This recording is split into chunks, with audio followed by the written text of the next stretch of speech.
Salut les marques et salut les smarts, bienvenue sur Catch Up, le podcast qui transpire le catch. Ici, plusieurs fois par semaine, on analyse, on critique, on décortique ou on encense les shows de la WWE et consorts. Je suis Raphaël et je suis là pour vous parler de la semaine WWE du 17 février, Monday Night Raw, Friday Night SmackDown, et je suis accompagné, comme toujours, de l'inévitable Letty. Comment ça va, Letty ? Salut Raphaël, salut à tous. Eh ben écoute, ça va très bien. Et toi pour cette semaine très dense niveau catch? Et ouais, peuple de Ketchup, vous allez écouter une analyse historique d'une semaine historique, bien sûr. Donc on y va à fond, Letty. On va commencer par Raw. Est-ce que tu te souviens où on était dans ce Raw du 17 février ? Je crois que c'était Charlotte, si je me trompe pas. Exactement, on était à Charlotte, en Caroline du Nord. Charlotte, Caroline, tout ça, de si doux prénoms pour la WWE. Et pourtant, on n'a pas commencé en douceur, hein. On a commencé par quelque chose qu'on avait rarement vu à la WWE, quelque chose de très intense. Sami Zayn, qui est débarqué sur le ring, qui nous dit qu'il n'est pas tout à fait opérationnel pour combattre. On se rappelle que Kevin Owens lui a placé quand même un pile driver, mais que Kevin Owens lui a lancé un défi à Toronto, au Canada, là où ils ont grandi, et il dit « Je suis OK pour ce défi ». Adam Pearce débarque et il dit « Non, non, non, tu peux pas, c'est pas possible ». Et du coup, Sami Zayn, il dit si, c'est possible, moi je pars pas si j'ai pas ce match-là. Et donc là, Adam Pearce fait une concession que j'ai pas trouvée très professionnelle. Il lui dit écoute, ok, je veux bien, mais du coup, nous on va se couvrir vis-à-vis des assurances. Donc ça sera un match non autorisé par la WWE. Vous allez avoir un match unsanctioned, donc un match où tout est autorisé, tout est permis. Voilà, ça pourrait, il lui dit ça pourrait être votre dernier match, ça sera peut-être ton dernier match. Et Sami Zayn, il dit oui, c'est ça, c'est ce que je veux. Et donc Adam Pearce, il dit eh ben ok, it's official, it's unsanctioned. Donc on aura un match avec une stipulation quand même très, très inhabituelle, même si en vrai c'est exactement la même chose qu'un Extreme Rules match ou qu'un No Holds Barred match ou qu'un... Bref, mais voilà, il va y avoir un match non approuvé par la WWE. Alors moi je me pose des questions, Letty, est-ce que tu te rends compte, par exemple, est-ce qu'il y aura un arbitre, est-ce qu'il y aura un décompte, est-ce qu'il y a quelque chose puisque c'est pas approuvé par la WWE? Est-ce qu'ils vont devoir amener leur propre arbitre? Qu'est-ce que t'en penses de tout ça? Qu'est-ce que t'as pensé de ce segment? Eh ben, ce sont de très bonnes questions. Effectivement, Ouais. j'y avais pas pensé au fait qu'il y aurait peut-être pas d'arbitre ou je ne sais pas. En tout cas, gros segment. Un Sami Zayn qui est vraiment plus que motivé, qui est plus qu'énervé. Adam Pearce, effectivement, qui se laisse convaincre, j'ai trouvé extrêmement facilement. Non, je partirai pas. Bon bah ok. Bon, écoute, on a vu Adam Pearce être un peu plus coriace, mais bon, pourquoi pas.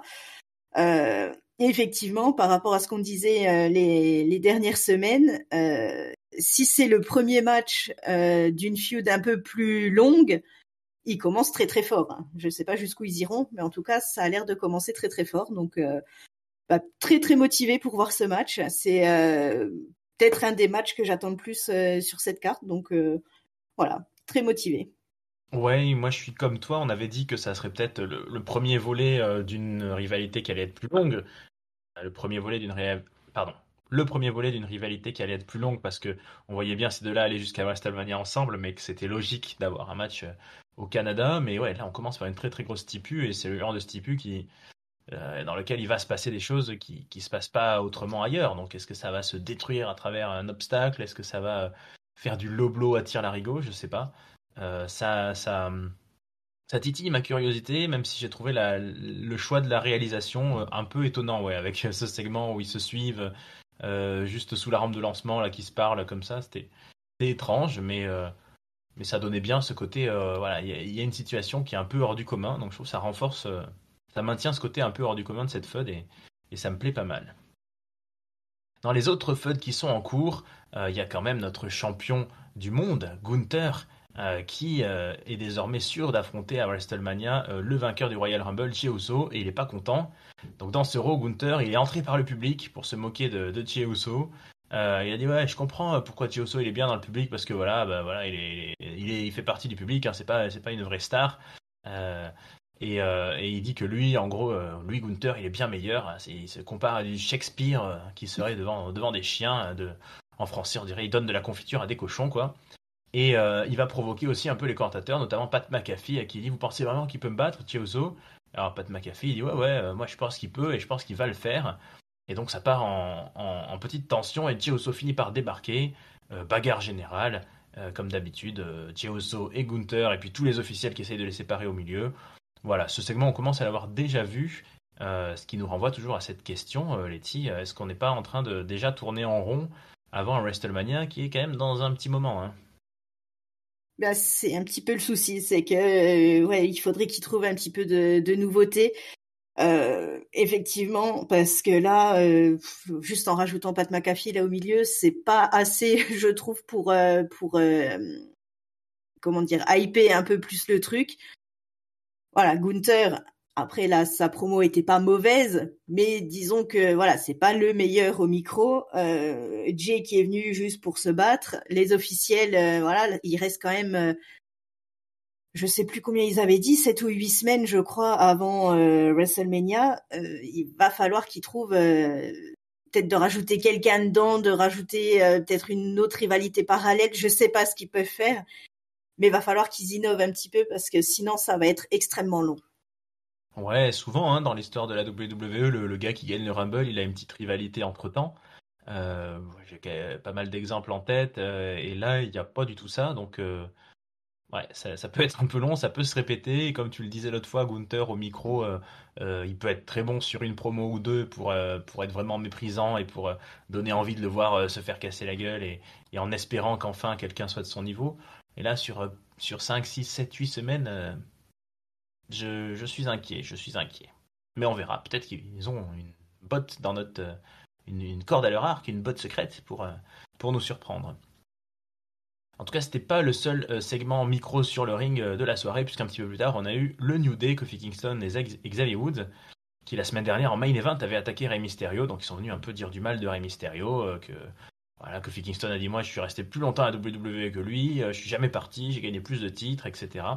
Et ils ont été interrompus par le LWO, mais sans Rey Mysterio, voilà, juste les différents membres de cette faction et ils sont venus sur le ring, le LWO, pour les attaquer. Moi j'ai cru qu'il allait y avoir un match, mais en fait le New Day est juste parti.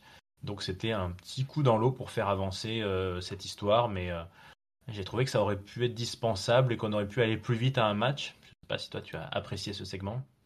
Je suis un petit peu de ton avis. C'était un peu le segment, je vais pas dire de trop, mais le petit segment qui sert à rien. En fait, ça prend 5 minutes d'écran. Bon, ils sont là, mais à part ça, ça n'a pas révolutionné leur rivalité. Il faudrait passer un petit coup sur le ring. Ce serait pas mal quand même. Ouais, ça tire un peu le heel turn du New Day marquant face à Xavier, face à Biggie. Il commence à avoir quelques semaines. Le fait qu'ils aient passé des longues semaines en venant juste parler, en venant juste se plaindre, en venant juste râler, moi j'aimais bien. Là, il est temps de passer un peu plus vite à l'action, ouais, je trouve. Mais bon, peut-être que là aussi on ralentit parce qu'il y a un WrestleMania match qui est prévu et que du coup, il faut gagner un peu de temps.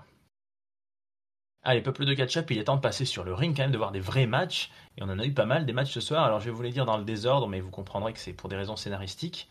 On a eu un match entre Dakota Kai et Ivy Nile qui a été gagné par Dakota Kai, qui a été gagné en 6 minutes 45. Et c'était un match pour devenir challenger, je crois bien, c'est ça, au titre Oui. intercontinental. Voilà, donc c'est Dakota Kai qui a gagné le shot et qui croisera donc eh ben, très bientôt Lyra Valkyria. Et un peu plus tard, non, bah déjà on va rester sur ce match-là, un match de 6 minutes 45. Est-ce que ça t'a plu? Est-ce que c'était un bel affrontement? Qu'est-ce que t'en as pensé? Bah, c'est un match qui, sur le papier, m'attirait pas forcément. Après, j'ai trouvé que Dakota Kai avait quand même pas mal assuré le match. Je pense qu'elle va faire un bon match de championnat. Donc, bah, écoute, je suis content pour elle qu'elle continue un petit peu son petit chemin comme ça. Voilà, c'était pas exceptionnel, mais ça m'a pas déplu non plus. J'ai trouvé qu'elles ont fait des gros moves, ouais. J'ai trouvé qu'elles ont essayé de sortir vraiment leur épingle du jeu. Je suis surpris du résultat parce que comme Lyra Valkyria est plutôt une gentille, je pensais plutôt voir Ivy Nile qui est un peu en train d'être remise à l'étrier là, reprendre le dessus. Mais bon, le match, je ne sais, on ne sait pas trop quand il aura lieu, ou peut-être il a déjà lieu la semaine prochaine, je ne sais plus. Mais en tout cas, il n'était pas si mal, je suis d'accord avec toi. Est-ce qu'il a été du niveau du match suivant? Ça, c'est pas sûr. Le match suivant, c'était Penta, la nouvelle star Penta, qui affrontait Pete Dunne dans un match qui a duré 10 minutes 05. Il a tenté beaucoup de choses, Pete Dunne, hein. Il a fait tout ce qu'il fallait pour détruire petit à petit, méthodiquement, son adversaire. Pendant le match est débarqué Ludwig Kaiser, qui est plutôt en colère contre Penta, qui a mal digéré sa défaite et qui essaye d'intercéder pour Pete Dunne. Mais c'est quand même Penta qui réussit à gagner. Donc on sent que ça se croise et ça se toise un petit peu entre tous ses adversaires. Après le match, Kaiser a attaqué Penta et ça s'est un peu mis sur la gueule. Penta, Kaiser. Donc, triple threat, non, la prochaine solution là, la prochaine étape. Ce serait pas mal, parce que je trouve que c'est une rivalité qui est assez intéressante. Le match je l'ai trouvé très très bon. Ludwig Kaiser qui continue à s'en prendre un petit peu à tout le monde, donc écoute, je trouve ça plutôt sympa. Et oui, le triple threat, ce serait la logique, en tout cas, pour la suite de l'histoire, soit la semaine prochaine, soit celle d'après, mais rapidement, je pense. Ouais, ça ferait une jolie petite affiche là, un bon match, je pense. Les trois l'un contre l'autre, il y a moyen d'envoyer. Je suis assez content de voir Penta. Bon, il le déroule un petit peu dans des prestations contre des mecs un peu all-stars, là, les Pete Dunne, les Ludwig Kaiser, c'est l'assurance de gros matchs. Je suis toujours un peu mitigé sur les winning streaks parce que des fois, au bout d'un moment, ça devient casse-gueule. J'espère qu'à un moment donné, il finira par perdre. Mais, euh, mais là, on est dans une bonne dynamique, ouais, j'aime bien. Sur quoi on va enchaîner? On va passer sur un match de qualification ce soir pour l'Elimination Chamber. Rien que ça. Roxane Perez affrontait Raquel Rodriguez. Alors, il se passe plein de choses, hein. Pas autour de Roxane Perez, qui est toujours petite nouvelle, hein, qui est d'NXT. Mais on a vu au dernier SmackDown qu'il y avait une histoire de vidéo sur l'agression de Jade Cargill, qui concernait Raquel Rodriguez et Liv Morgan. Donc du coup, ça a été un peu le bordel. Et il y avait Bianca Belair et Naomi qui sont venus. Et c'est ça qui a permis à Roxanne Perez de gagner. Donc c'est Roxanne Perez qui s'est qualifiée pour la chambre par Raquel Rodriguez. C'était un peu le bordel, j'ai trouvé. Et puis, bon, ça met Perez dans la cage. C'est une belle surprise pour elle, hein, et c'est dans la chambre, c'est une belle satisfaction. Maintenant, comme on l'avait dit pour le dernier SmackDown, hein, cette histoire de vidéo, caméra, de savoir qui a agressé Jet Cargill alors que c'était il y a 2 mois. Bon, qu'est-ce que t'en penses, toi, Letty? Effectivement, comme dit la semaine dernière, ça me passionne pas trop cette histoire de vidéo, parce que bon, comme dit, il aurait fallu faire ça au moment où ça s'est passé et pas maintenant. En attendant, le match en lui-même, je l'ai trouvé pas si mal que ça. Roxane Perez, j'ai trouvé qu'elle avait assuré quand même contre Raquel, qui est pas allée doucement non plus. Donc, écoute, plutôt satisfaite. Et puis le fait de voir Roxane Perez quand même déjà à ce stade de sa carrière se retrouver dans la cage, je trouve que c'est plutôt un point positif pour elle. Donc, moi, je suis contente pour elle et j'ai hâte de voir ce qu'elle va faire ce week-end à Elimination Chamber. Ouais, moi je l'aime bien aussi, Roxane Perez, donc je suis curieux de voir, même si c'est vraiment un petit gabarit. Après, bon, sur la FUD, il va y avoir de toute façon. Là, c'est une histoire qui progresse et il y aura forcément à un moment donné le retour de Jet Cargill ou un nouvel angle de caméra qui nous apprendra des choses. Mais ça, bon, c'est un peu. Là, on est un peu toujours dans les FUD un peu girly de la WWE où c'est à coup de ah, vous avez attaqué ma copine. Non, on n'a rien fait à votre copine. Ah, vous êtes des méchantes. Ouais, on est des méchantes. Bon, c'est pas le plus travaillé, c'est sûr. Il nous reste 2 matchs dans ce Monday Night Raw. Si je n'oublie rien, hein, comme d'habitude, tu me dis si la semaine dernière j'avais eu un trou peuple de catch-up, vous vous souvenez, donc là je vais essayer de rien oublier. Tout ce que j'ai gardé pour la fin, c'est ce qui concerne nos petits chouchous du Judgment Day. Donc le Judgment Day, ça va pas terrible, hein, vous le savez, dans le Judgment Day, il y a des tensions, c'est Finn Balor qui fait un peu la gueule à tout le monde. Donc les autres le traitent un peu par le mépris ou avec des pincettes. Et Dominique Mysterio, notamment, il voudrait un nouveau membre, hein, il le répète à plusieurs reprises. Dominique Mysterio, ce soir, il affronte AJ Styles, le AJ Styles revenant et qui est revenu comme en 2015 avec sa musique d'entrée qu'on aime. Bon, faut dire que c'est un gros sujet en ce moment, hein, sur les réseaux, la WWE, les nouvelles musiques d'entrée, là, le nouveau groupe qui fait les theme songs. Beaucoup de gens réclament leur passage au Pôle emploi américain, mais pour le moment, France travaille, pardon, excusez-moi, au United States of America travaille. En tout cas, pour le moment, ils sont toujours là. Et AJ Styles, il est plus là que jamais, puisqu'en 8 minutes 52, et malgré la présence de Carlito, il affronte et il bat Dominic Mysterio. Donc il n'y aura pas de nouveaux membres dans l'immédiat. Et AJ Styles, lui, il se positionne tellement bien que Braun Breaker débarque et essaye de l'attaquer. Sauf que AJ Styles l'évite et c'est Dominic qui se prend un spear, donc c'est costaud. Moi je suis assez étonné de voir ce Braun Breaker, un champion qui se choisit un challenger. On ne sait pas trop ce qu'il lui vaut, ce qu'il lui veut à AJ Styles, mais visiblement elle est très très en colère contre lui. Évidemment, elle a choisi que ça serait lui sa prochaine feud. Moi, je suis assez motivé par ce match. Je suis même un peu déçu parce que mine de rien, avant WrestleMania, on a un Elimination Chamber et ça serait bien de nous sortir un petit match de la carte parce qu'on n'en a pas beaucoup. En tout cas, moi j'ai bien aimé ce segment, mais Letty, toi, qu'est-ce que tu en as pensé de tout ça? J'ai trouvé que c'était pas mal tout ce qui se passe autour du Judgment Day. De toute façon, en ce moment, ça redevient un petit peu intéressant, donc c'est pas plus mal. AJ Styles qui s'en prend à Dominic pour revenir, je trouve que c'est plutôt pas mal puisque bon, Dominic il assure quand même sur le ring. Ça permet à AJ Styles de recommencer suite à sa blessure de façon quand même un petit peu intéressante. Et Braun Breaker effectivement qui se cherche un adversaire. C'est comme tu l'as dit, c'est assez rare, mais en même temps j'ai l'impression qu'il n'y a pas grand monde qui a envie de s'en prendre à lui. Donc je pense que s'il va pas lui-même chercher son adversaire, il va attendre longtemps. Donc voilà, je trouve que c'est plutôt intéressant et ce match-là, il fait vraiment envie entre AJ Styles et Braun Breaker. Donc j'attends avec impatience de voir s'ils vont finir par l'officialiser et pour quand. Mais effectivement, Elimination Chamber, ce serait peut-être pas mal. Ouais, ça paraît un peu chaud, mais c'est encore jouable. On va croiser les doigts.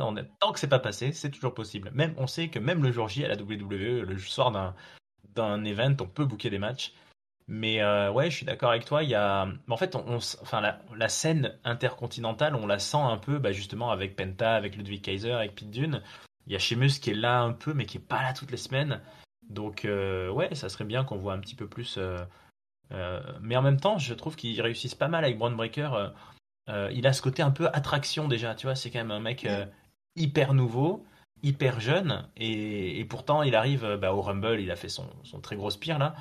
On nous le dose à petite dose, et je trouve ça pas mal aussi de l'avoir pas tant que ça, et de l'avoir vraiment sur des trucs, quelques segments très impactants, comme là, il a vraiment bien découpé Dominique. Ouais. Donc ça réussit, je trouve, à le garder un peu sur le haut du panier dans notre tête. Est-ce qu'on est là direct pour le main event, Letty, ou est-ce que j'ai oublié quelque chose? Je ne pense pas. Je pense qu'on est bon pour le main event. Et ben c'est parti, peuple de catch-up. C'était un main event énorme et lourd d'enjeux puisque Seth Rollins affrontait Finn Balor pour la dernière place dans la chambre. Donc Finn Balor, il a tout le Judgment Day derrière lui à porter, hein, c'est symbolique, là on le regarde, il faut pas qu'il se loupe. Et ben malheureusement, Finn Balor a échoué après un match de 18 minutes 48, ce fameux rematch du premier titre universel de la WWE. Et ben c'est Seth Rollins qui a réussi à l'emporter sur un Cupstorm comme d'habitude. Et il se retrouve donc avec John Cena, Drew McIntyre, CM Punk, Damian Priest, Logan Paul. On a notre chambre complète et on a notre Seth Rollins qui a fanfaronné, paradé et dansé en fin de match avec la foule. Pendant que Finn Balor, ça va être très très dur, je pense, le réveil et le prochain lundi. Bon, ça reste un peu logique dans l'alignement des deux sur la carte. Est-ce que tu as apprécié l'affrontement? Est-ce que tu es surprise? Et qu'est-ce que tu vois pour les prochaines semaines pour ces deux jeunes gens? Je suis pas trop surprise du résultat, puisqu'effectivement, ça semblait quand même, vu les personnes déjà présentes dans la chambre, ça semblait un peu logique que ce soit Seth Rollins. Le match était très très bon, ils en voulaient tous les deux. Et Finn Balor, écoute, voilà, soirée noire pour le Judgment Day, puisqu'ils étaient trois à avoir des matchs, ils ont perdu tous les trois, donc voilà, à voir ce que ça va emmener pour la semaine prochaine, vu qu'ils sont déjà un petit peu pas sur la même longueur d'onde. Finn Balor n'est pas sur la même longueur d'onde que les autres, pardon. Du coup, voilà, voir. Je pense qu'ils vont partir sur des trucs un peu plus centré sur le Judgment Day, et Seth Rollins, voilà, forcément, il va nous faire une grosse prestation dans cette Elimination Chamber qui est hyper puissant cette année et qui est surtout hyper mystérieux dans la mesure où, contrairement à d'autres années où ça semblait plutôt évident au niveau du vainqueur, là, je t'avouerai que je ne sais pas pour toi, mais alors j'ai aucune idée de qui peut ressortir vainqueur de cette chambre. Donc, je pense qu'ils ont déjà réussi ça sur la carte, c'est que, voilà, on n'a aucune idée de ce qui va se passer. Ouais, ça c'est un gros mérite.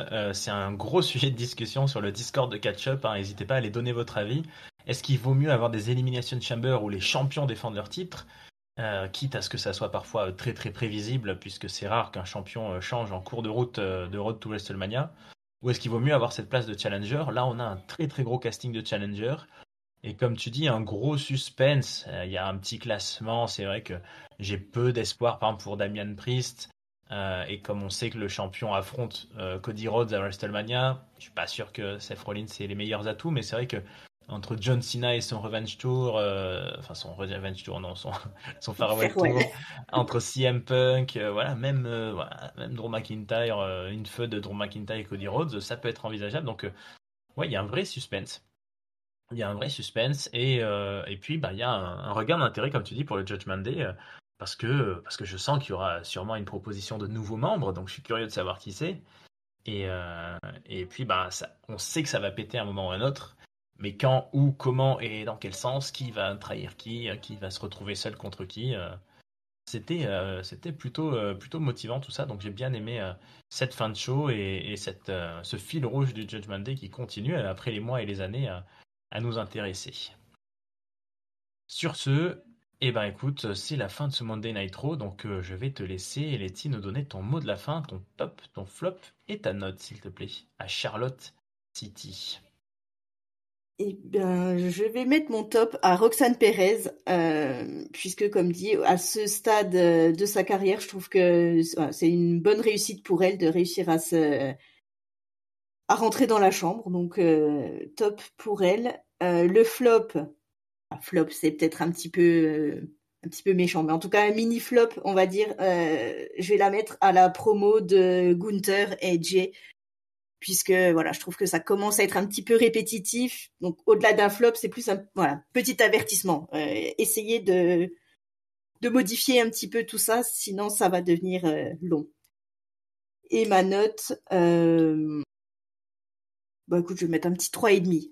Voilà, c'était bien, mais on a eu mieux ces derniers temps. Ouais, je suis d'accord, ça a beaucoup parlé. Moi, je vais plutôt mettre mon flop au segment promo du New Day, où je m'attendais vraiment à une baston ou un truc, à un match. J'ai trouvé ça un peu, surtout que c'est rare qu'il y ait les Latinos sans Rey Mysterio, et c'est rare d'entendre les autres parler. Donc je me suis dit, il y a peut-être un truc sympa qui va en sortir, et en fait, pas trop. Et pour le top,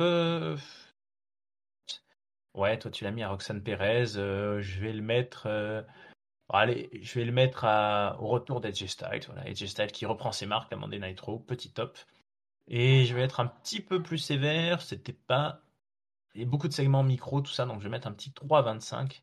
C'était globalement agréable à suivre, mais c'est pas encore de l'intensité, je trouve, de ce qu'on pourrait avoir dans une road to WrestleMania. Et tout ça nous entraîne quelques jours plus tard en Louisiane, à la Nouvelle-Orléans, pour le Friday Night SmackDown. Est-ce que Letty, tu es prête à me suivre et est-ce que tu es prête à démarrer ce show bleu du 21 février? Eh bien, je suis prête. Allons-y. Laissons les bons temps rouler, comme on dit à la Nouvelle-Orléans. Eh ben, c'est parti. Let's go to la Nouvelle-Orléans. Une très grosse soirée au programme. On commence d'entrée par nous faire une grosse révélation. Cody Rhodes était censé être dans un main event à 6 contre 6. Mais Nick Aldis lui dit tu seras pas dans ce match-là parce qu'il y a le final boss ce soir, il y a The Rock et The Rock il veut te parler. Donc voilà, déjà on sait qu'il va y avoir sûrement un très gros face à face. Mais avant ça, on a un petit amuse-bouche avec un match entre Drew McIntyre et Jimmy Uso. Jimmy Uso qui, comme son frère, maintenant entre par la foule, nous fait du no-hit, parle à Drew McIntyre par caméra interposée, vas-y machin, je vais te battre, etc. Tu fais ton malin, je vais être plus fort que toi. Jimmy il a bien mangé quand même. pendant 11 minutes 15. Il y a eu 2-3 moves. Il y en a eu un là où il a fait un Alabama Slam sur les escaliers là. Pouf. Ah, là, ça sent l'alu sur les dents là. Jimmy Uso, ça a dû lui rappeler peut-être ses années collège avec des bagues. En tout cas, il a pris cher. Et pourtant, il a réussi à dominer l'ogre écossais par un simple roll-up. Il y a eu une confusion, une tension, toujours avec Drew McIntyre qui se déconcentre à l'extérieur, qui parle au public, qui parle aux commentateurs et qui se fait avoir, donc il perd le match. Roll-up et victoire de Jimmy Uso. Alors ça lui a pas du tout fait plaisir à Drew McIntyre qui a attaqué Jimmy Uso. Tous les officiels sont arrivés. Là encore, un peu comme on a eu à Raw, pour éviter que ça parte trop en bagarre. Il a quand même réussi, Drew, à faire un Claymore à Jimmy en se débarrassant des officiels. Et il est reparti. Ah, ça commence à faire beaucoup de défaites et beaucoup de frustrations pour Drew. Une défaite juste avant la chambre qui est dans une semaine, ça fait lourd. Jimmy, je ne sais pas s'il va réussir à utiliser cette victoire. En tout cas, lui, il n'est pas dans la chambre, il n'a pas de problème dans l'immédiat. Qu'est-ce que tu as pensé de cette prestation, de cet affrontement en ouverture?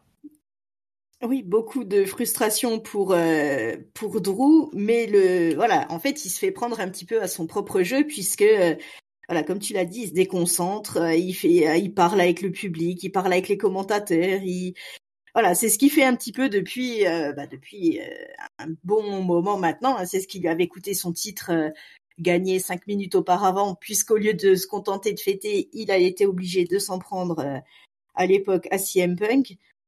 Donc voilà, on continue sur cette lancée. Il est frustré, il est énervé. Je suis pas sûre que ça l'aide à une semaine d'Elimination Chamber de se prendre une défaite comme ça, à moins que ça le motive et qu'il arrive. De toute façon, il va arriver extrêmement énervé dans la chambre, donc ça, je me fais pas trop de soucis pour lui. Le match en lui-même était plutôt pas mal. Jimmy qui a bien mangé, effectivement, le pauvre. Mais voilà, c'était un match intéressant et ça nous a mis voilà, bien dans l'ambiance pour la soirée, pour ce match de démarrage, hein. Ouais, c'était un match, moi j'ai bien aimé et je suis vraiment dans l'expectative, en fait, dans l'attente de savoir ce Drew là, il se nourrit, je pense, d'une succession de défaites. Bon, ça fait un moment, hein, ça fait 2 ans presque avec CM Punk et tout ça. Mais quand est-ce que ça va vraiment, vraiment exploser et qu'il va lui réussir à dépasser ses démons? Je suis curieux de voir ça. Et ben, le deuxième match était complètement un style différent, hein, puisque nous avions un match tag team masculin. Nous avions enfin l'alliance entre Carmelo Hayes et The Miz. Le Miz qui réclame hein, depuis des semaines d'avoir un copain et qui s'est trouvé avec Carmelo Hayes. Voilà, il appelle ça le Melodont Miz. Alors, c'est pas une alliance très fonctionnelle encore, hein, parce que Carmelo Hayes, il fait un peu la gueule d'être avec le Miz, il est pas très content. Mais alors, l'alliance en face, elle est encore plus saugrenue, puisque c'est R-Truth qui les affronte. Et R-Truth, il nous annonce avant le match qu'il a choisi un régional de l'étape, une star, un local. Et ouais, on est à New Orleans.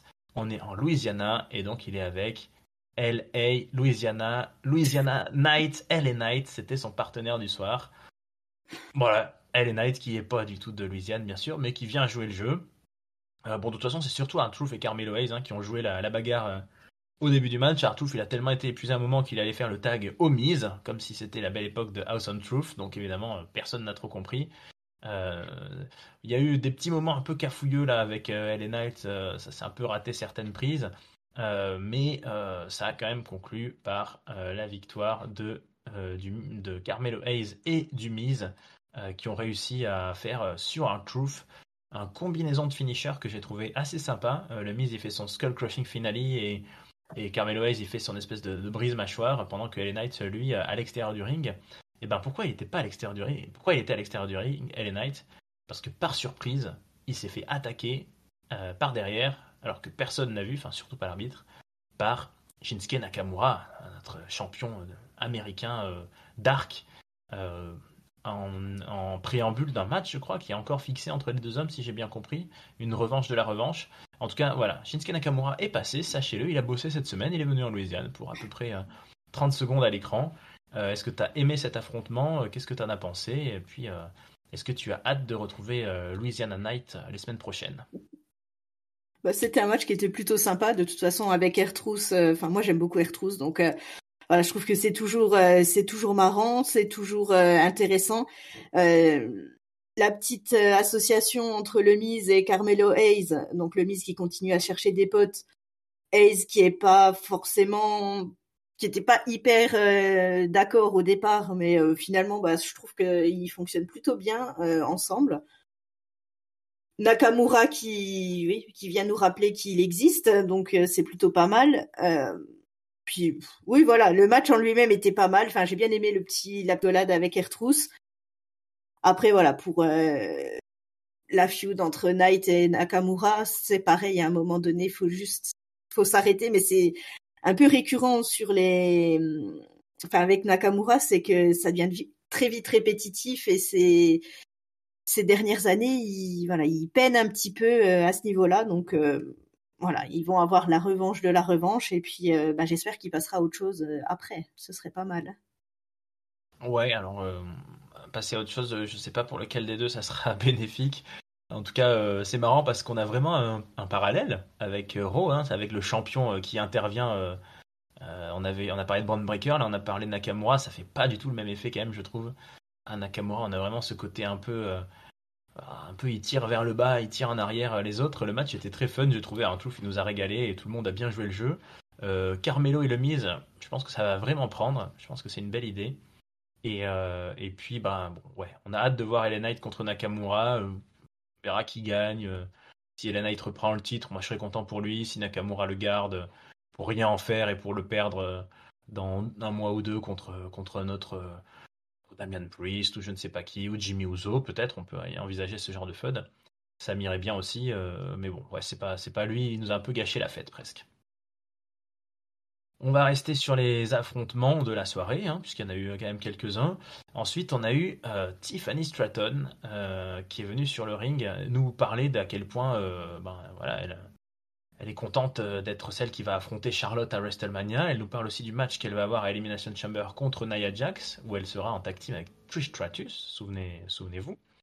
Et du coup, c'est Nia Jax qui débarque avec Candice LeRae, et on a un match qui est fait entre Tiffany Stratton et Candice LeRae.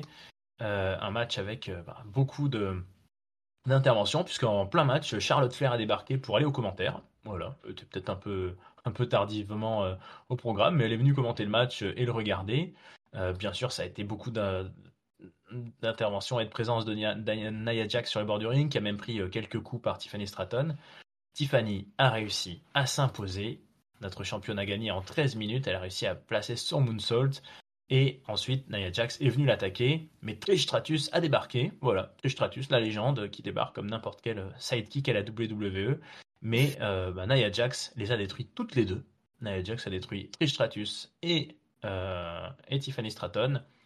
Et en dernier, comme la semaine dernière, c'est Charlotte Flair qui est passée par le ring avant de partir et qui est venue dominer le corps de Tiffany, de Tiffy, en lui faisant un petit coucou pour bien la faire comprendre qu'elle n'est pas de son niveau.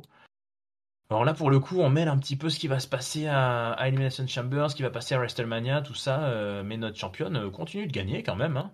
Donc, est-ce que tout ça, ça t'a plu et puis, est-ce que tu aimerais voir Charlotte se mêler un peu plus physiquement? Parce que je pense qu'on la verra peut-être pas dans un vrai match avant WrestleMania, non?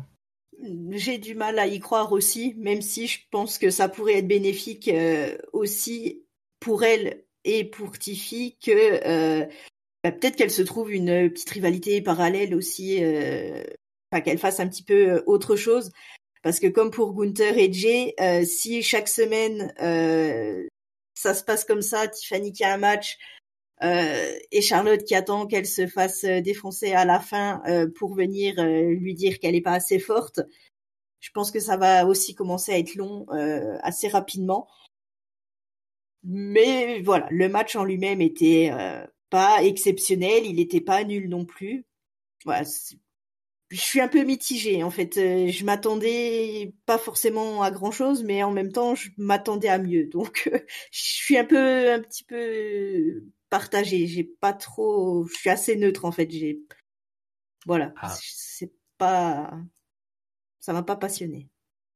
Pour le coup, je trouve presque que le match était de trop, moi, ouais. Même s'il n'était pas mauvais, mais voilà, il y avait tellement d'enjeux tout autour que finalement, bon, qu'elle gagne ou qu'elle perde, c'était pas. Et puis bon, c'est Candice LeRae à côté, donc ça aurait pu être plus une baston en général, là, pour le coup, et Charlotte qui s'en mêle un petit peu plus. Parce que l'enjeu, le match a duré 13 minutes quand même, il était long. Et on savait que tout ce qui comptait finalement, c'était ce qui allait se passer après le match et sûrement les interventions collectives. Donc voilà, tout ça va se régler dans les prochaines semaines. Dès Elimination Chamber, on va avoir une grosse affiche tag team, donc ça va ensuite épurer un petit peu, mais je suis curieux de voir ce que ça va donner après. En parlant de tag team, il s'est passé beaucoup de choses sur les tag teams cette semaine. Alors il devait y avoir un match tag team féminin qui était annoncé avec les championnes, hein, nos championnes Naomi et Bianca Belair, qui devaient affronter Liv Morgan et Raquel Rodriguez, sauf que Morgan et Rodriguez les ont attaqués pendant leur entrée et sont partis. Et donc du coup en fait il n'y a pas eu match. Et finalement chez les hommes, il s'est passé un petit peu la même chose, puisque les DIY affrontaient les Pretty Deadly pour un match pour le titre, hein, quand même, enfin le match pour le titre qui était promis, et qui a duré 6 minutes 15, 6 petites minutes 15, puisqu'il a été terminé par l'arrivée des Street Profits, habillés en noir, avec leurs cagoules, avec leurs pulls, qui ont foutu le bordel, qui ont tabassé tout le monde, même les Motor City Machine Gun qui sont venus arriver, et voilà, ça a été un peu la bagarre générale.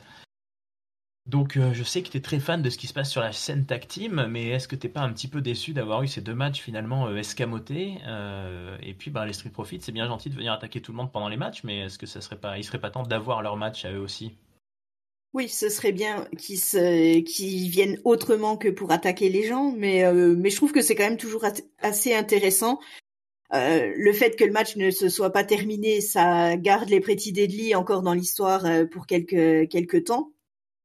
Les Motor City Machine Guns qui viennent forcément qui débarquent, j'ai pas forcément compris dans la mesure où les Profits venaient de défoncer un petit peu tout le monde, j'ai pas trop compris pourquoi venir s'en prendre à eux tout de suite, mais bon, pourquoi pas. Ils voulaient peut-être montrer que c'était pas les Profits qui dirigeaient le truc. Bon, ils se sont plantés, mais pourquoi pas. En tout cas, je trouve que c'est toujours aussi passionnant le fait qu'ils reviennent enfin autrement qu'en vidéo. Ça ouvre aussi les possibilités pour des matchs futurs avec eux. Donc, non, j'ai trouvé ça intéressant et j'ai vraiment envie de voir la suite. Hein. Bon, et ben ça au moins, ça garde les petits hypés à la WWE. Moi j'ai trouvé un petit peu beaucoup en fait, qu'il y a eu les deux trucs, ce parallèle là aussi entre le match féminin qui n'a pas lieu, le match masculin qui finit en bagarre générale. J'aurais bien aimé qu'il y ait un des deux qui se finisse légitimement, même si on a l'impression qu'ils savent pas trop comment s'en sortir avec cette histoire de title shot avec les Pretty Deadly. C'est bien, ça, ils veulent pas les enterrer par une défaite flagrante. Ils préfèrent jouer le jeu, voilà, du jeu égal. Mais bon, ça nous a décalé dans le temps, en fait. Voilà, comme si cette semaine-là, c'était pas cette semaine-là où il allait se passer des trucs importants. Moi, j'ai trouvé ça un petit peu frustrant quand même. J'ai trouvé ça un petit peu frustrant. Mais tout ça va nous conduire. On va se garder les plus gros moments du show maintenant. Il ne nous reste plus que ça. On en a eu plusieurs moments marquants. On en a eu, on va dire, il y a trois rubriques. La première, elle va être très rapide à dire, c'est Kevin Owens, toujours qui nous parle par smartphone interposé là, et qui se filme pour nous dire que ok, il y aura le match contre Sami Zayn, Kevin Owens que tu as voulu. Et puis en fait, on voit que Kevin Owens, il est juste devant la maison de Sami Zayn et il le regarde par la fenêtre et il l'espionne vraiment et on voit Sami Zayn avec sa femme et sa fille dans le salon, une belle image familiale. Et il lui dit voilà, en gros, c'est à cause de toi que eux ils vont subir tes conséquences. Donc là, on monte encore d'un cran dans cette affaire très personnelle, décidément, Letty, non? Oui, j'ai trouvé que c'était un segment qui était hyper intéressant. Moi, j'aime beaucoup quand ça sort comme ça un petit peu, quand c'est pas trop répétitif et que qu'on change un petit peu de façon de faire. Hein. Donc voilà, j'ai trouvé ça très intéressant et puis surtout, voilà, j'ai hâte de voir la réaction de Sami Zayn lundi quand il aura pris connaissance du fait qu'il est stalké par Kevin Owens jusque devant sa maison. Donc, je trouve que ça rajoute encore un petit truc et je trouve que c'est vraiment une des meilleures feuds qu'on a en ce moment à la WWE. Ouais, ils sont forts. Je suis d'accord avec toi. C'est court, ça prend pas trop de temps. Ils sont pas là, ils sont par choix interposé et pourtant ça a réussi à être très très bon. Donc respect à eux. De toute façon, ils se connaissent par cœur et ils savent tout ce qu'ils peuvent construire et écrire et se raconter l'un sur l'autre. Donc ça, c'est vraiment une grosse réussite, je trouve, et j'ai hâte de voir, on l'a déjà dit pour Raw, mais j'ai hâte de voir ce match et ses répercussions. On va passer au gros segment qui nous a entraîné jusqu'au main event. C'est toujours cette Bloodline 2.0 qui n'en finit pas. Solo Sikoa, Tama Tonga et Jacob Fatu. Alors la semaine dernière, Solo Sikoa avait fait son retour et par accident, il avait frappé Tama Tonga. Il le dit que c'est un accident et Jacob Fatu lui dit ouais je le sais parce que de toute façon si c'était pas un accident on n'en serait pas en train d'en discuter. Sikoa il a fait des caisses, hein, il dit voilà Jacob Fatu, I love you. Et puis finalement, on apprend que le main event, ça sera Solo Sikoa et Jacob Fatu contre Braun Strowman et Damian Priest. Donc on a enlevé Cody Rhodes de l'équation. On a enlevé Tama Tonga du coup de l'autre côté. Donc c'est un match à 2 contre 2, ça a été notre main event qui a duré 12 minutes 33. Un main event avec évidemment des gros morceaux, là, Strowman et Damian Priest d'un côté, Sikoa et Fatu de l'autre. Fatu a été très impressionnant, encore une fois, à projeter les gens sur les tables et à courir dans tous les sens. Et en fin de match, il s'est passé un élément encore traumatisant sûrement pour la Bloodline, puisque Damian Priest a évité un Samoan Spike et de Solo Sikoa, et Jacob Fatu se lançait pour un super kick et il a frappé Solo Sikoa. Donc ça a fait un... Voilà, ça recommence à se rentrer dedans. Là, ils se sont à nouveau ratés, les méchants. Et ça a permis à Damian Priest de choper Solo Sikoa et de lui faire son Chokeslam, son South of Heaven. Et donc c'est Braun et Damien qui ont gagné. Et les Samoans tongiens, ils continuent de creuser. Alors après le Judgment Day à Raw, ça va mal pour les factions. Là. Qu'est-ce qui peut bien se passer Qu'est-ce qui va bien pouvoir se passer dans les semaines à venir pour l'équipe de Solo Sikoa et de Jacob Fatu, hein. Qu'est-ce que t'en dis, toi? Je pense qu'il va se passer beaucoup de choses. J'ai trouvé que c'était assez intéressant de voir le rapport qui existe entre Jacob Fatu et Solo Sikoa, puisqu'on voit quand même que Fatu a pris quand même le dessus. Ne serait-ce que par comme tu l'as dit la petite phrase de non mais t'inquiète, si je doutais que c'était un accident, en gros je t'aurais défoncé. Le fait qu'ils rentrent au moment du match, ils sont rentrés sur la musique de Jacob Fatu et pas sur celle de Solo, ce qui est quand même assez surprenant. Pas surprenant, oui et non, puisqu'on voit quand même que c'est lui qui prend le dessus. Donc je trouve que c'est assez intéressant de voir et surtout d'attendre à quel moment Solo va finir par se réveiller et va essayer de reprendre peut-être un petit peu le dessus. Donc à ce niveau-là, je pense qu'ils ont pas trop de soucis à se faire. Ils ont un programme pour encore pas mal de temps. Et voilà, la petite victoire en plus de Braun Strowman et Damian Priest, ça fait pas de mal. Ils étaient ensemble, voilà, ce soir, ils seront bientôt adversaires. Donc voilà, j'ai trouvé que c'était plutôt pas mal puisque je pense que Braun Strowman laissera pas passer le fait d'avoir loupé sa place à cause de Damian Priest. Moi, j'ai trouvé le match plutôt sympa. Mais voilà, de toute façon, c'est assez symptomatique dans ce déroulé de show. Je ne l'ai pas mis à la fin parce qu'il s'est passé un autre gros morceau pendant l'épisode. Je trouve que ça a un petit côté main event. Enfin, c'est pas le main event, quoi. C'est pas les gros superstars du show. Moi, ça m'a donné ce sentiment. Et pourtant, Jacob Fatu, il est en feu. Solo Sikoa, il y a un petit côté quand même. C'est plus trop le haut de la vague. Et pour Strowman et Priest, c'est quand même vraiment un match. Il n'y avait pas beaucoup d'enjeux. J'ai trouvé maintenant qu'il n'y a plus Cody Rhodes. Donc, on a quand même eu un peu. Enfin, moi, j'ai eu un peu cette sentiment d'avoir un main event un peu au rabais avec un vrai enjeu qui était comment ça se passe dans les interactions dans la Bloodline. Mais sinon, les deux gentils, ils sont là parce que c'est leur boulot et que c'est vendredi soir et faut mettre les bottes et la tenue de combat. Mais c'est un peu random, quoi. Ça n'a pas trop d'enjeux hyper importants. Priest, il est dans la cage, mais enfin, ça n'a aucun impact le fait qu'il ait ce match-là. Solo Sikoa, il y est pas. Je trouve que c'était encore un peu, on est un peu en dessous quand même de la tension qu'on pouvait avoir sur tout ce qui concernait la Bloodline ces derniers mois. Donc c'est un peu léger, j'ai trouvé. C'est un petit peu léger. Bon, mais est-ce que le vrai gros segment de ce show dont tout le monde parle a été léger ou à la hauteur? C'est The Rock. The Rock sur une nouvelle musique. Euh, Toujours dégueulasse, j'ai trouvé, c'est décidément pas bon en ce moment. The Rock est arrivé à la Nouvelle-Orléans et il a commencé à nous dire pas de suspense. La grosse nouvelle, c'est que WrestleMania revient à la Nouvelle-Orléans. Le WrestleMania 42 dans 1 an et 1 mois. Ça sera au Superdome de la Nouvelle-Orléans. Donc déjà, c'est une grosse nouvelle quand même pour le public local. Bon, The Rock, il commence un peu à, la foule l'acclame, mais en même temps, il y a des gens qui chantent avec lui. Il dit, oh, c'est moi qui parle. Enfin, voilà, il est à la fois content avec le public et il insulte la seconde d'après. C'était assez drôle. On sait plus du tout sur quel pied danser. Et il nous dit qu'il veut parler à Cody Rhodes. Donc Cody Rhodes débarque. Voilà, il est un peu intrigué.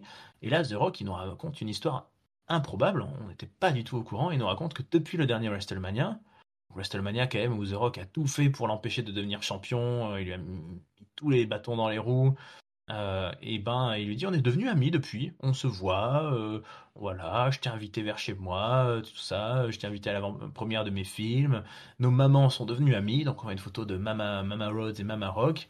Il dit voilà, on est des gens très chanceux, moi j'ai tout réussi dans ma vie, toi t'as tout réussi, t'es le champion, mais il dit voilà, j'ai une demande à te faire. Moi, je suis dans le board de TKO. TKO possède la WWE, donc c'est un peu moi ton boss.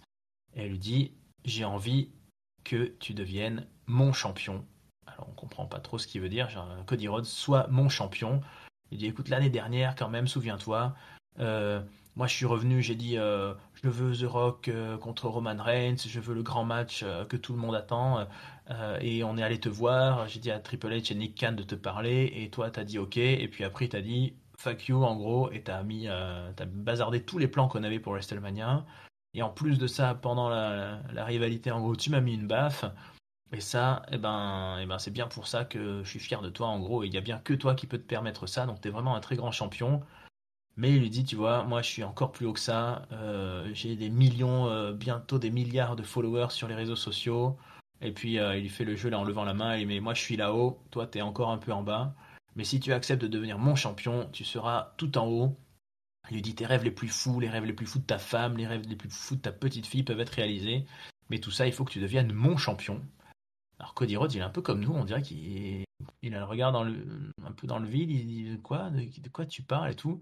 Et The Rock, il lui dit, je serai là à Elimination Chamber, je veux ta décision. Et il lui dit même, je veux ton âme, I want your soul. Et c'est comme ça qu'il s'en va, sans se retourner. Cody Rhodes, il se retourne et dit, ouais, qu'est-ce qu'il a voulu dire? Qu'est-ce qui s'est passé? En tout cas, je sais pas si c'est ce que Cody Rhodes pensait, mais moi, c'est ce que je me suis demandé. Qu'est-ce qui s'est passé, Letty? Qu'est-ce que tu en as pensé et est-ce que tu pourrais arriver à nous aider ou est-ce que tu es toi aussi toute pantoise? Eh ben, je pense que j'ai eu à peu près la même réaction que Cody Rhodes. J'ai pas tout compris. Euh, ça partait un peu dans tous les sens au début.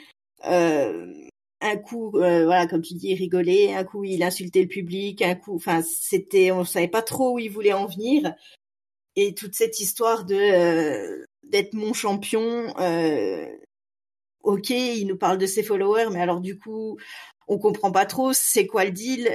Ça veut dire quoi être son champion? Est-ce que c'est faire tout ce qu'il veut et qu'est-ce qu'il a en échange? Il gagne des followers. Enfin, est-ce que c'est ça qui l'intéresse vraiment, Cody Rhodes? Est-ce que voilà, où est-ce qu'il voulait en venir? Voilà, enfin, moi, je t'avoue qu'à la fin de la promo, je suis d'ailleurs allée sur le Discord pour demander l'avis des autres parce que moi, j'ai pas tout compris, j'ai pas forcément vraiment apprécié cette promo. Donc voilà, je sais qu'on a des personnes sur le Discord qui ont eu l'air d'être beaucoup plus intéressées et beaucoup plus motivées par cette promo que moi. Donc, bah, tant mieux si ça a touché d'autres personnes. Moi, en tout cas, voilà, j'ai pas tout suivi, j'ai pas tout compris et ça m'a vraiment pas passionné. Je sais pas toi, mais moi, en tout cas, voilà, c'était pas ça. Bah, je suis bien d'accord avec toi. Je suis bien d'accord avec toi, j'ai trouvé ça complètement raté. Mais, mais on sait qu'ils sont forts à la WWE et on sait qu'ils peuvent parfois nous surprendre. J'espère encore qu'il y a un gros plan qui est prévu et qu'on va avoir quelque chose de super pour WrestleMania. Moi, il y a pas mal de choses qui me dérangent. D'abord, cet alignement du Rock, moi j'avais beaucoup aimé hein, quand même l'an dernier quand ils ont compris que ça merdait vis-à-vis de la foule. d'avoir totalement accepté le côté final boss, le côté grand connard de The Rock qui tabasse tout le monde, voilà, qui tape Cody Rhodes jusqu'au sang là, à l'extérieur du ring, qui sort son arbre généalogique et ses gros muscles pour dire ouais c'est moi le patron. Là il fait du babyface aussi, et puis il arrête, et puis il reprend cette histoire de dire ouais on était trop copains, on est meilleurs amis maintenant, c'est un peu bizarre. Il y a des trucs qu'ils ont un peu abandonnés. Souvenons-nous qu'au Raw après WrestleMania, là, il donnait à Cody Rhodes un cadeau. Là, on n'a jamais su ce que c'était. Le fameux truc qu'il lui donnait avant de partir. Et, euh, et comme toi, en fait, non seulement je comprends pas trop ce qu'il veut dire par soit mon champion, parce qu'on peut imaginer que c'est un peu un truc, voilà, soit corporate, mais en fait, Cody Rhodes, il est déjà tout le temps, puisqu'il est dans toutes les émissions de télé, il fait les plateaux, il fait les émissions pour les enfants. Enfin, c'est complètement un champion corporate, Cody Rhodes. Et en plus, il lui dit, en gros, je réalise tes rêves les plus fous et ceux de ta famille. Ah, c'est un truc que tu dirais à un challenger plutôt, pour te le mettre de côté et pour dire je ferai de toi le champion et tout. Mais enfin, Cody Rhodes, je pense que financièrement, il est à l'abri. Et il le dit lui-même, il l'a dit dans plein de promos, voilà, qu'il avait accompli ce qu'il voulait, qu'il était en paix avec lui-même, qu'il avait fini l'histoire, voilà, qu'il avait rendu fier sa maman, qu'il avait rendu fier dans les cieux son papa, qu'il avait fait ça pour sa petite fille. Je pense que Cody Rhodes, il a une belle maison, il a une belle voiture, donc il y a un côté tes rêves les plus fous. Je dis bah ouais, mais tu me demandes quoi en fait? Enfin, tu me promets quoi et tu me demandes quoi? Donc il y a beaucoup de spéculations, c'est vrai, sur le Discord. Il y en a qui disent que si Cody refuse d'être le champion du Rock, The Rock va se tourner vers quelqu'un d'autre, et donc que ça pourrait être justement John Cena ou CM Punk ou quelqu'un d'autre qui devienne un petit peu le poulain du Rock. Bon, c'est une piste, hein, c'est sûr, mais en tout cas, le truc, c'est que moi, là, je suis Cody Rhodes et on me dit, le 1er mars, tu me donnes ta réponse. Bah, je sais pas quoi répondre parce que je sais pas. Le deal est pas du tout clair, donc c'est un peu de trouble. Et en plus, ouais, j'ai trouvé que la promo était très loin de ce que peut faire le The Rock. C'était très long et c'était très embrouillé, ça s'est répété. J'ai trouvé qu'il y a des moments où c'était pas clair. À un moment, il a dit oui, je veux ça. Il dit quoi, tu veux la ceinture? Non, non, je veux toi qui est derrière. Enfin, j'ai l'impression que ça a manqué ces effets où tu dis, oh, au moment où il dit cette phrase, où toute la foule va faire, oh, qu'est-ce que c'est que ça? Parce que le Be My Champion, c'est un peu tombé à l'eau. Donc je suis très très curieux de voir comment ils vont retomber sur leurs pattes. Pourquoi ils nous ajoutent ça à l'Elimination Chamber sur une carte qui, maintenant, on peut le dire, puisqu'on a fini les deux shows, est très très légère, hein. Il y a les Chambers et il y a le match de Sami Zayn et Kevin Owens. Et à part ça, on en a encore un match. Je sais plus, j'ai un trou. Je Si, il y a le match crois de pas. Nia Jax et Ah oui. il y a le match tag team. Voilà. Bon, c'est un peu, c'est un peu léger, encore une fois, un peu comme le Rumble. Mais bon, les chambres vont peut-être durer très longtemps, je ne sais pas. En tout cas, pour moi, c'est raté. Mais je suis curieux de voir ce que ça va donner au final, bien sûr. Mais j'attends pas avec impatience et excitation Elimination Chamber pour ça. Ça me rajoute plutôt du. Ça me soulève un peu les sourcils, plutôt, tu vois. Je sais pas si toi tu as une analyse, si tu une pronostic sur ce qui va se passer. Est-ce que Cody va accepter? Est-ce qu'il va refuser? Eh ben, je ne sais pas du tout parce que comme tu l'as dit, avant d'accepter ou de refuser, il faut déjà comprendre le deal. Et Ouais. vu sa tête à la fin, je suis absolument pas persuadée qu'il a compris quoi que ce soit, le pauvre Cody. Donc, je leur laisse le bénéfice du doute. Voilà, j'imagine bien qu'ils vont réussir à rattraper le truc et à nous sortir quelque chose de plus que potable, voire de même très très bon pour WrestleMania. En tout cas, voilà, le lancement, sur moi en tout cas, et sur toi non plus, visiblement, ça a vraiment pas pris. Ça a pris sur d'autres personnes, tant mieux. Mais voilà, j'attends pas avec impatience ce segment à l'Elimination Chamber. Ouais, non, moi j'ai pas compris. Ça n'a pas marché chez moi. Mais en tout cas, c'est comme ça qu'on finit l'analyse de ce show, même si ça c'était en milieu de show. Et d'ailleurs, c'est pour ça que juste après, en fait, c'est le match des DIY et des Pretty Deadly. Il a fallu enchaîner, c'était pas facile. Toujours est-il que, voilà, on est à la fin de ce SmackDown. Donc, Letty, avant toute chose, avant analyse plus globale de la semaine, est-ce que tu peux nous donner ton mot de la fin sur ce SmackDown, ton top, ton flop et ta note? Et ben, je vais donner mon top à R-Truth, qui arrive toujours à rajouter un petit moment fun dans une émission.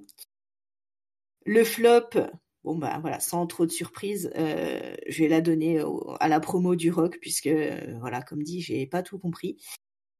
Et ma note, je vais descendre assez bas parce que j'ai trouvé que c'était assez mal rythmé. Je sais pas si c'est une histoire d'enchaînement, enfin de peut-être de matchs qui étaient pas dans le bon ordre, je sais pas. En tout cas, moi je suis ressortie avec une impression un peu de longueur et enfin ça m'a pas passionné. Je vais mettre un petit 2,5. Voilà, c'était pas ça m'a voilà, ce SmackDown n'était pas vraiment pas top.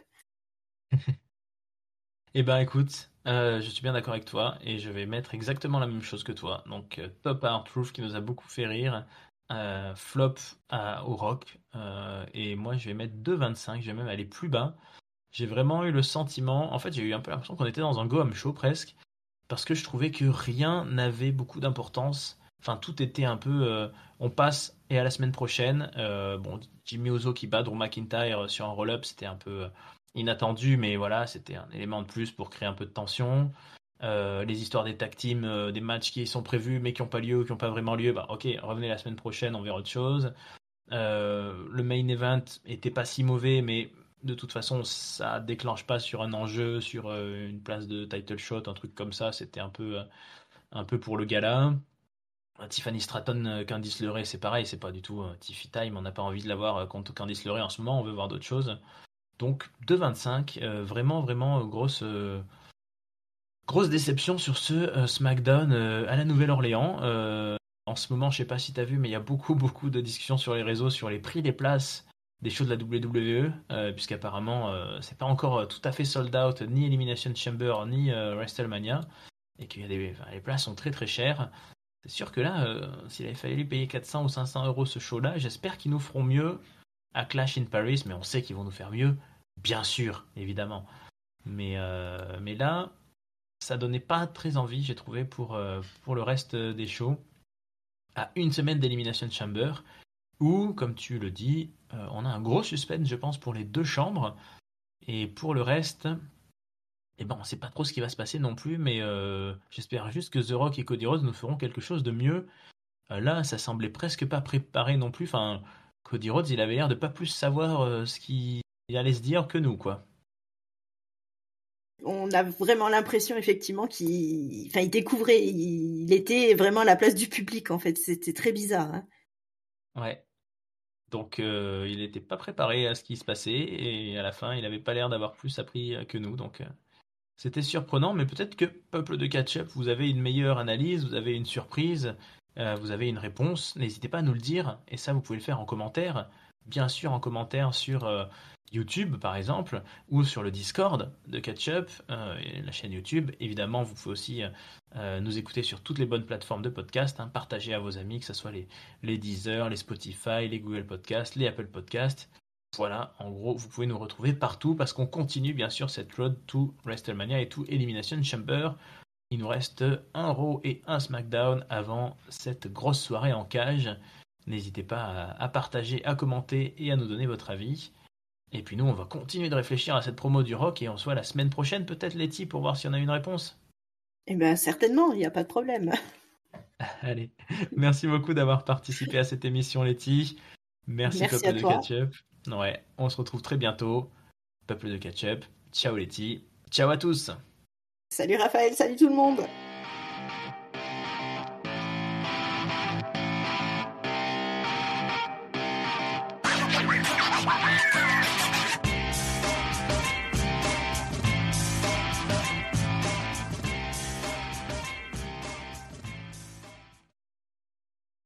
Moi, j'espère qu'un jour on verra Mama Stroman. Ça doit être sympa. C'est une idée.